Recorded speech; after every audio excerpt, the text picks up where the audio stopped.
अब छुपकर वो वाली फिल्में वेबसाइट्स पर नहीं देख पाएंगे। अब आप छुपकर भी वो गंदी फिल्में और गंदा कंटेंट नहीं देख पाएंगे। जी हाँ, अगर आपने VPN सर्विस ले रखी है और आप सोच रहे हैं कि आप जिस तरह की गंदी वेबसाइट से गंदी फिल्में देख रहे हैं उसका पता किसी को भी नहीं चल पाएगा, तो जनाब अब आप यहाँ बड़ी मुसीबत में फंस सकते हैं, क्योंकि अब सरकार बड़ी आसानी से आप तक पहुँच सकती है। लेकिन भला वो कैसे, तो आपको यही बताने जा रहे हैं आज के इस वीडियो में। जी हाँ, हाल ही में इंडिया में VPN सर्विस के नियमों को लेकर कुछ बड़े बदलाव किए गए हैं। अगर आप भी एक VPN यूजर हैं तो ये जानना आपके लिए तो बेहद जरूरी है ही। वहीं अगर आप VPN यूजर नहीं हैं तो भी आपको इसके बारे में पता होना चाहिए। तो चलिए शुरू करते हैं हमारा आज का ये VPN स्पेशल वीडियो। दोस्तों, इस वीडियो में VPN के बदले नियमों के बारे में जानने से पहले आपको VPN के बारे में जान लेना ज्यादा जरूरी है, क्योंकि एक्चुअल में VPN क्या है, जब आपको ये मालूम पड़ेगा तभी आप VPN के नियमों में हुए बदलाव के बारे में समझ सकेंगे, जान सकेंगे। तो सबसे पहले जानते हैं कि ये VPN है क्या। दोस्तों, VPN यानी कि वर्चुअल प्राइवेट नेटवर्क, अब जैसा कि बहुत कुछ इसके नाम से ही क्लियर हो रहा है कि एक ऐसा वर्चुअल नेटवर्क है जिसे प्राइवेट रखा जाता है। लेकिन अब सवाल यह है कि कितना प्राइवेट और भला कैसे। तो आपको बता दें कि VPN एक वर्चुअल नेटवर्क होता है जो आपके डिवाइस के IP एड्रेस को बाईपास करने का काम करता है, यानी जिससे आपके डिवाइस को ट्रैक नहीं किया जा सकता। जब VPN मोड ऑन होता है तो आपका नेटवर्क एक सुरक्षित रूट से काम करता है जो किसी भी ट्रैकिंग से दूर हो जाता है। साफ तौर पर समझे तो VPN आपके डेटा के लिए कई प्रॉक्सी पहचान यानी कि फेक आइडेंटिटीज बनाता है। यानी ऐसे में अगर कोई शख्स VPN का इस्तेमाल कर रहा है और वो गंदी वेबसाइट्स, गंदी फिल्में या किसी भी तरह का गंदा कंटेंट देख रहा है तो उसे ट्रैक नहीं किया जा सकता। लेकिन अब भारत में VPN के नियमों में कुछ बड़े बदलाव किए गए हैं और उसी बदलाव के तहत अब आप VPN यूजर होते हुए भी सरकार की नज़रों से बच नहीं सकते, क्योंकि सरकार ने अब VPN प्रोवाइडर्स को उनके 5 साल के डेटा को स्टोर करके रखने का आदेश दे दिया है। यानी सरकार को जब भी जरूरत पड़ेगी वो आपके VPN प्रोवाइडर से 5 साल का डेटा मांग सकती है।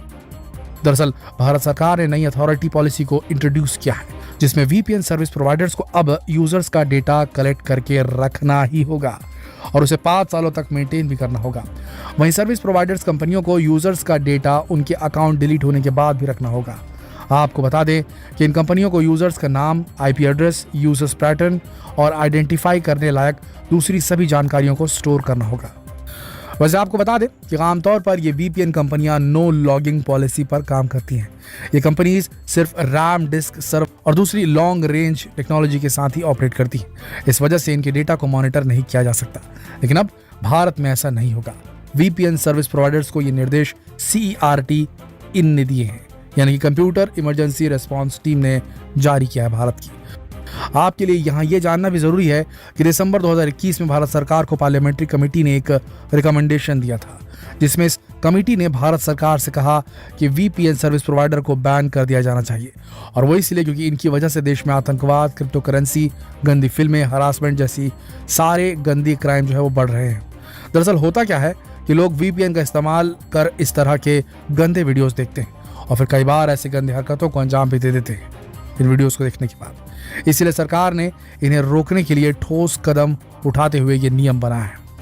अगर कहीं भी किसी भी इलाके से छेड़छाड़ जैसी गंदी हरकतों का मामला सामने आता है तो पुलिस उस आसपास के सभी इलाकों के इंटरनेट यूजर्स का डाटा खंगालेगी और ये देखेगी कि पिछले कुछ घंटों या दिनों में कहां ऐसी गंदी वीडियोस को देखा जा रहा था और उसे शक के तौर पर गिरफ्तार भी किया जा सकता है। जो VPN प्रोवाइडर्स कंपनियां सरकार के नियमों का पालन नहीं करेंगी उन्हें 1 साल तक की सजा हो सकती है उनके मालिकों को। इसलिए इस नए नियमों के तहत कंपनियों को अपनी इंफॉर्मेशन और कम्युनिकेशन टेक्नोलॉजी सिस्टम के लॉग्स भारत में मेंटेन करने होंगे। रिपोर्ट्स की माने तो CERT इन ने 28 अप्रैल को जारी किए गए अपने दिशा निर्देश में सभी सरकारी और प्राइवेट एजेंसियों, इंटरनेट सर्विस प्रोवाइडर्स और सोशल मीडिया प्लेटफॉर्म से कहा था। उन्होंने कहा था कि उन्हें साइबर सिक्योरिटी में सेंध लगाने का पता चलने के 6 घंटे के अंदर उसकी रिपोर्ट सरकार को देनी होगी। लेकिन गूगल, फेसबुक समेत 3 service providers Surf shark, proton VPN और एक्सप्रेस VPN ने नियमों को मानने से इनकार कर दिया था। ये प्रोवाइडर्स सरकार के इस फैसले का विरोध कर रहे थे। इनका मानना है कि ये नया नियम जो है वो यूजर्स की प्राइवेसी के साथ खिलवाड़ करेगा। वहीं सरकार का कहना है कि नए नियम का मकसद साइबर सिक्योरिटी में सुधार करना है। अब बहुतों के मन में ये सवाल भी आ रहा होगा कि क्या भारत में अब वीपीएन की सर्विस को बंद कर दिया जाएगा। तो दोस्तों आपको बता दें कि इसका जवाब है नहीं। यहाँ आपको साफ तौर पर समझ लेना चाहिए कि भारत की सरकार ने ना तो वीपीएन प्रोवाइडर्स को गैर कानूनी कहा है और ना ही उन्हें उनकी सर्विस बंद करने के लिए कहा है। उन्हें तो बस अपने कस्टमर्स के 5 साल के डेटा को सुरक्षित रखना है बस। वैसे आपको बता दें कि भारत में वीपीएन प्रोवाइडर्स के लिए लागू किए गए नियमों के बाद अब कई वीपीएन प्रोवाइडर्स भारत छोड़ने का मन बना चुके हैं। दुनिया भर में इंटरनेट का इस्तेमाल करने वाले यूजर्स में से 31% यूजर्स वीपीएन का इस्तेमाल करते हैं, जिसमें से 62% 62% संख्या तो सिर्फ पुरुषों की है। वहीं आंकड़ों की माने तो वीपीएन का इस्तेमाल करने वाले 56% लोग हर महीने नेटफ्लिक्स एक्सेस करते हैं। अब अगर बात वीपीएन इस्तेमाल करने वाले लोगों के उम्र की बात करें तो ये जानकर आप चौंक जाएंगे, क्योंकि दुनिया भर में वीपीएन का सबसे ज्यादा यूज 16 से 24 साल तक के युवा करते हैं। दोस्तों अब आपको बताते हैं कि दुनिया भर में किन देशों के लोग सबसे ज्यादा वीपीएन का इस्तेमाल करते हैं। इंडोनेशिया इस लिस्ट में सबसे पहले नंबर पर है, क्योंकि यहाँ के लोग सबसे ज्यादा वीपीएन का यूज करते हैं। वहीं आपको जानकर हैरानी होगी कि इस लिस्ट में इंडिया दूसरे नंबर पर है और तीसरे नंबर पर सऊदी अरब, चौथा नंबर पर थाईलैंड और 5वें नंबर पर मलेशिया। इन सब चीजों के बारे में जानने के बाद आप ये तो समझ गए होंगे कि दुनिया भर में इस वीपीएन का बाजार कितना फैला हुआ है। वैसे साल 2019 में वीपीएन की ग्लोबल वैल्यू आपको बताएं तो आपको एक बार फिर से जोर का झटका लगेगा, क्योंकि ये वैल्यू $25.41 बिलियन की है। वहीं अंदाजा तो ये भी लगाया जा रहा है कि आने वाले वक्त यानी कि साल 2027 तक के वैल्यू $75.59 बिलियन तक भी पहुंच सकती है। वहीं जहां भारत में वीपीएन का इस्तेमाल गैर कानूनी नहीं है, तो वहीं बेलारूस, रूस और वहीं तुर्की में वीपीएन पार्टली इलीगल है। दोस्तों अब जैसा कि आपने वीडियो में ये जाना कि भारत वीपीएन का इस्तेमाल करने में दूसरे नंबर पर है और आने वाले इन दिनों में ये बढ़ भी सकते हैं।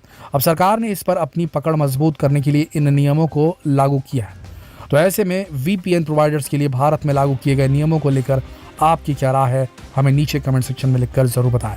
और अगर आपको हमारा वीडियो इन्फॉर्मेटिव लगा तो अपने दोस्तों और जानकारों के साथ ये वीडियो शेयर जरूर करें।